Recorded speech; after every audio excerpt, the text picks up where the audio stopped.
Good morning all of you. Welcome to Radhe Krishna Ayurveda classes. Dravya Guna विज्ञान प्रथम अध्याय मेद्यादि वर्ग।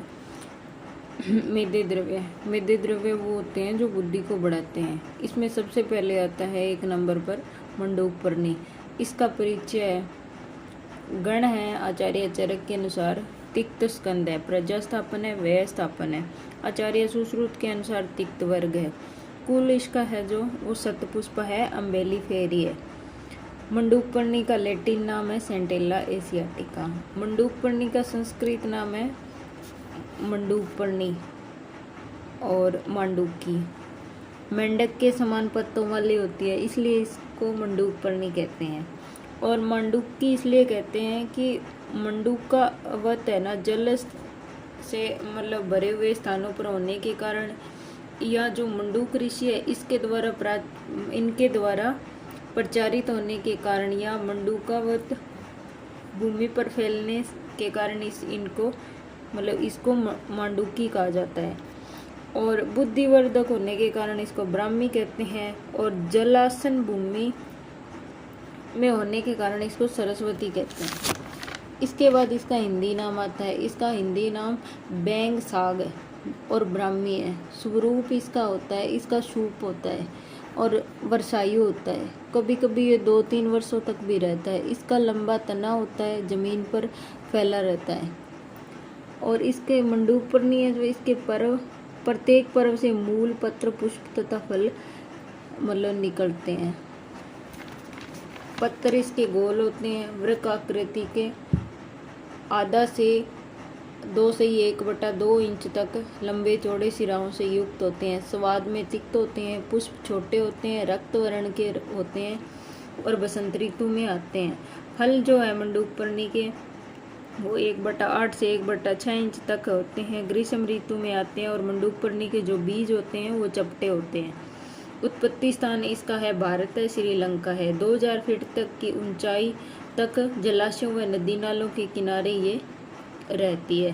रासायनिक संगठन मंडूकपर्णी का, इसमें हाइड्रोकोटिलीन नामक जो है एल्केलाइन पाया जाता है, उड़नशील तेल पाया जाता है, टेनिन पाया जाता है, तिक्त पदार्थ पाए जाते हैं।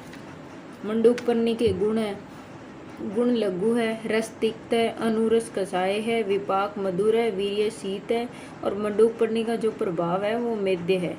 कर्म इसके सर्वप्रथम आता है दोष कर्म। मंडूकपर्णी तिक्त रस प्रदान है, इस कारण ही है कफ और पित्त का शमन करती है। स्थानिक कर्म है इसके, त्वचा पर इसका लेप करेंगे तो रक्त संवहन अर्थात स्थानांतरण शीघ्र होता है। रक्त संवहन, रक्त का स्थानांतरण जो है त्वचा पर मंडूकपर्णी का लेप करने से शीघ्र होता है। इससे त्वचा की रक्त वाहिनियां प्रसारित हो जाती है, फैल जाती है। रक्त संवहन सही प्रकार से होने के कारण त्वचागत रोगों में यह लाभदायक है।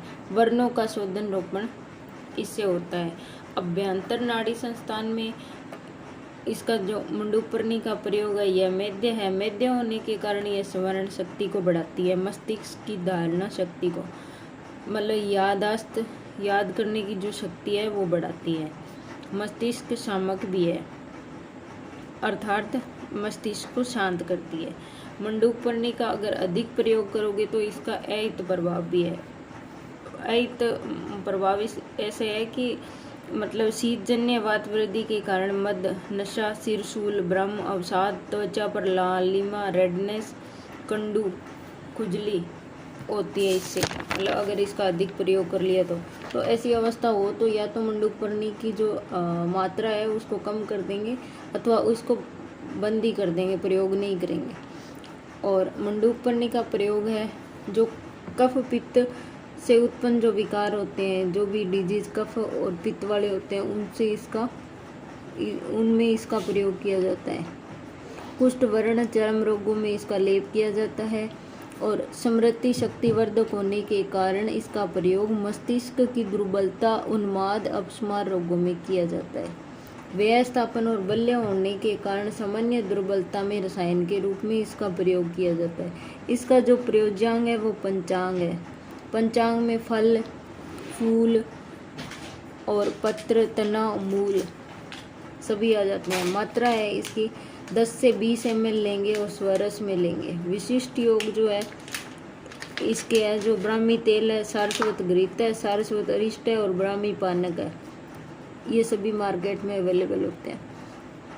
मंडूकपर्णी का कवाथ और फांट नहीं बनाते, इसको धूप में भी नहीं सुखाया जाता क्योंकि इसमें जो उड़नशील तेल पाया जाता है उसकी शक्ति कम हो जाती है, वो उड़ जाता है और फिर ये अपना प्रभाव नहीं दिखा पाती है। Thank you.